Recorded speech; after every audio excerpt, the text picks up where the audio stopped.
지금 이 순간에도 이 뉴스는 계속 퍼지고 있습니다. 단 몇 시간 만에 수십만 명이 보고 수많은 댓글과 논쟁을 만들어낸 실시간 이슈. 하지만 여기서 중요한 질문 하나. 우리는 이 상황을 제대로 알고 있을까요? 자극적인 제목, 편집된 영상, 각자 다른 주장들 속에서 진짜 사실은 점점 보이지 않게 됩니다. 그래서 이 영상에서는 누군가의 편이 아닌 사실과 핵심만 짚어보려 합니다. 지금 논란이 되는 이 이슈, 무엇이 사실이고 왜 이렇게 커졌으며 우리가 꼭 알아야 할 포인트는 무엇인지 지금부터 차분하고 명확하게 정리해드리겠습니다.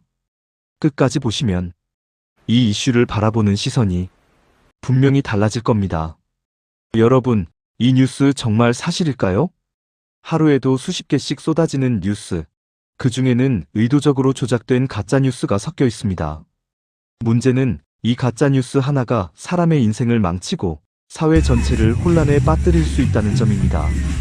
그래서 요즘 많이 이야기되는 것이 바로 가짜뉴스 방지법입니다. 과연 이 법은 우리를 보호하는 법일까요? 아니면 표현의 자유를 막는 법일까요? 오늘 이 영상에서 쉽고 명확하게 알려드리겠습니다. 가짜뉴스. 먼저, 가짜뉴스란 무엇일까요? 단순한 오보와는 다릅니다. 가짜뉴스는 보통 이런 특징을 가집니다. 사실 확인 없이 의도적으로 조작, 조회수 광고 수익을 노린 자극적 제목, 특정 인물이나 집단을 비방선동, SNS를 통해 빠르게 확산.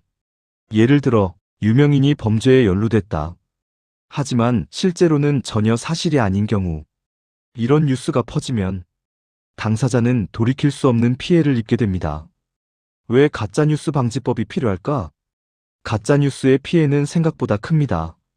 개인의 명예 파괴, 주식 부동산 시장 교란, 선거와 여론 왜곡, 사회적 갈등 증폭. 특히 SNS와 유튜브는 누구나 쉽게 정보를 퍼뜨릴 수 있기 때문에 가짜뉴스가 순식간에 수만 명에게 전달됩니다.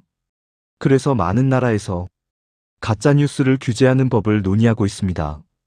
가짜뉴스 방지법의 핵심 내용.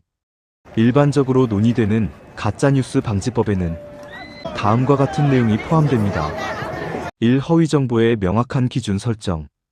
단순 의견이 아닌 사실처럼 꾸며진 거짓 정보. 고의성 여부 판단. 실수인지 아니면 알고도 퍼뜨렸는지. 포털과 플랫폼의 책임 강화. 유튜브, SNS 메신저 등의 허위 정보 삭제 차단 의무. 고의적 악의적 유포자에 대한 처벌. 벌금, 손해배상 책임. 경우에 따라 형사처벌. 핵심 쟁점은 비판을 막는 법이 아닌 거짓을 막는 법이라는 것이죠. 가장 큰 논란은 표현의 자유를 침해한다는 것인데, 하지만 반대 의견도 분명히 존재한다는 것입니다.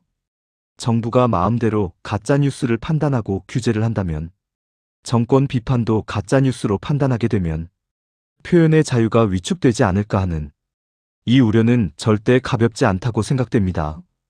그래서 중요한 것은 누가 판단하는가, 기준이 명확한가, 사법적 절차가 명확하게 보장되는지. 가짜뉴스 방지법은 칼과 같습니다. 잘 쓰면 사회를 보호하지만 잘못 쓰면 자유를 해칠 수 있지 않을까요? 우리가 가짜뉴스에 속지 않는 방법은 법도 아주 중요하지만 시청하는 우리 스스로의 판단과 생각이 가장 중요합니다. 출처가 불분명한 뉴스는 의심해보고 제목만 보고 공유하거나 타인과 의논하거나 대화하지 말고 한 가지 정보만 믿고 판단하지 말고 공식 언론 팩트체크 사이트 확인하고 판단하며 너무 화나게 만드는 뉴스는 한 번 더 의심해보고 꼭 기억하세요. 가짜뉴스는 감정을 자극할수록 빠르게 알려집니다. 새롭게 시작되는 가짜뉴스 방지법은 찬성도 반대도 모두 이유가 있습니다. 중요한 것은 거짓으로부터 국민을 보호하면서 동시에 표현의 자유도 지키는 균형입니다. 우리에게 필요한 것은 무조건적인 찬반이 아니라 깨어있는 시민의 판단력입니다. 이 영상이 도움이 되셨다면 좋아요, 구독, 알림 설정까지 부탁드립니다. 다음 영상에서도 꼭 알아야 할 사회 이슈 쉽고 정확하게 알려드리겠습니다. 감사합니다.